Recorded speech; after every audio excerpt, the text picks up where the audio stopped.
Democratic Senator from New Jersey. Cory Booker joins us now. Senator, these words jumped out at me just there. I don't know if you could hear Congressman Schiff. He called it the normalization of lawlessness. If you look at John Kelly, former White House Chief of Staff, saying if it's between John Bolton's word and Donald Trump's, I believe John Bolton. I spoke to two former senior national security officials from inside the Trump administration who today said they would very much like to hear what John Bolton has to say. How is it that it would appear right now that the vote count comes up one short of even hearing from a firsthand witness like John Bolton? I'm worried that we as a nation are getting outrage fatigue. Yeah. But just think about this. The president's own chief of staff saying, I trust John Bolton, not the president, implicitly really just outing what we all know, that this president has lied repeatedly over and over again. And John Bolton, I disagree with him wildly on a lot of things, but he has a reputation in Washington for being such a straight shooter. And so now we have this awful, awful dawning moment in American history where there is truth out there that is easily accessible to the president's misconduct, and not just any misconduct. This isn't something on sort of his domestic life or even internal politics in our country. This goes to the heart of what national security is about and fundamental ideals that our founders talked to, like not having foreign interference in our elections.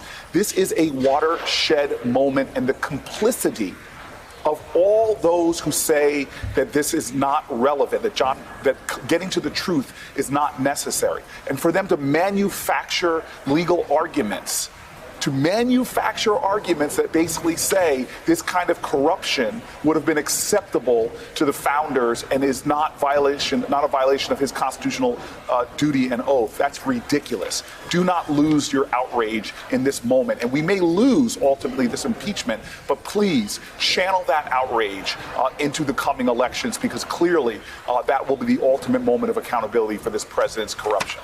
I mean, Senator, I guess what I hear from you is you too are conceding what just is undeniable, and it's on Adam Schiff's face, it's in Casey Hunt's reporting from Capitol Hill, that this battle feels to you, and please jump in and correct me if I'm wrong, lost, that it's your belief that Donald Trump won't have firsthand witnesses to his misconduct. John Bolton seems to be able to speak to Article 1, the abuse of power. John Bolton, based on the New York Times report, witnessed what he viewed was the holdup of military aid for Ukraine in exchange for anticipation of or an expectation of investigations into the Biden. But it's just palpable on all of your faces there today that this battle has been lost. Well, look, I know numbers. I learned this on a city council of 9 members, where an older council member told me, boy, if you're going to be a successful city council person, young man, if you're going to be a successful city councilman, you've got to learn how to count to 5. and that was when we had nine council people. Well, I know how to count to 67, and I know the hurdle that will be. But let me tell you right now, and again, this goes to the heart of our country. Never stop being a prisoner of hope. Yeah. Our whole country speaks to that. They crushed us. They beat us at Bunker Hill. They bombed us in a church in Birmingham. They beat us down at Stonewall. We've seen horribly painful moments where the very ideals of this nation were under threat, that we found ways to gather back together and come back even stronger. This election is about so much more now than a choice between a Democratic and a Republican president. This is not about right or left. This is about right or wrong. This is a moral moment. And the moral vandal that's in the White House right now, he may win this day, but he will not win our nation. We are America, and we're going to find a way to regroup, heal, and be the moral nation that I know we are. Oh, Cory, you guys, just got to tell you, it's Claire, and, you know, I needed that just then. Thank you so much. I needed that. I needed to hear you say that. You have a way of making us hopeful and uplifting everyone, and I hope you say it over and over and over again, because we're all going to need to hear it, I think, over the next couple of days. Can I just come back as another hostage of hope, though, and give you a second part to Claire to speak to? I mean, if Eliot Engel put out a statement less than 24 hours ago with another smoking gun here, that he had a revelation from John Bolton himself, who called his office and suggested he investigate Marie Yovanovitch, why isn't the fight still underway to get one more Republican vote, just to hear what the guy has to say?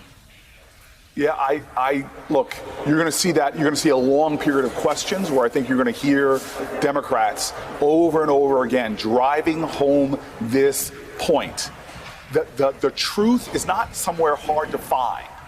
Bring Bolton in, narrow his testimony, stipulate that there are things he should not talk about, but to speak to the matters that just Donald Trump has already spoke to. Right. He said the call was perfect. What do you know specifically about the truth of the matter that he is asserting? Limit the testimony to just that. Let the American public hear what's going on. But they can't. They are afraid of the truth. They can't handle the truth, and they know that the truth may set this nation free, but it might send Donald Trump shackled to the annals of ignominy. Senator, please come back anytime you have a chance. It's great to hear from you. Great to hear your clarity. Can I just tell you my favorite moment yesterday Please. was when Claire McCaskill's name was called out on the Senate floor. I took such glee and joy amidst the darkness and the depressing circumstances to hear her name on that Senate floor. We love you. We miss you, Claire. Well, we're sad for you that you don't have her among your ranks, but we're very happy and very proud and very grateful to have her among ours. Thank you for spending some time with us, Senator. Thank you. Thank you. Hey there, I'm Chris Hayes from MSNBC. Thanks for watching MSNBC on YouTube. If you want to keep up to date with the videos we're putting out, you can click subscribe just below me or click over on this list to see lots of other great videos.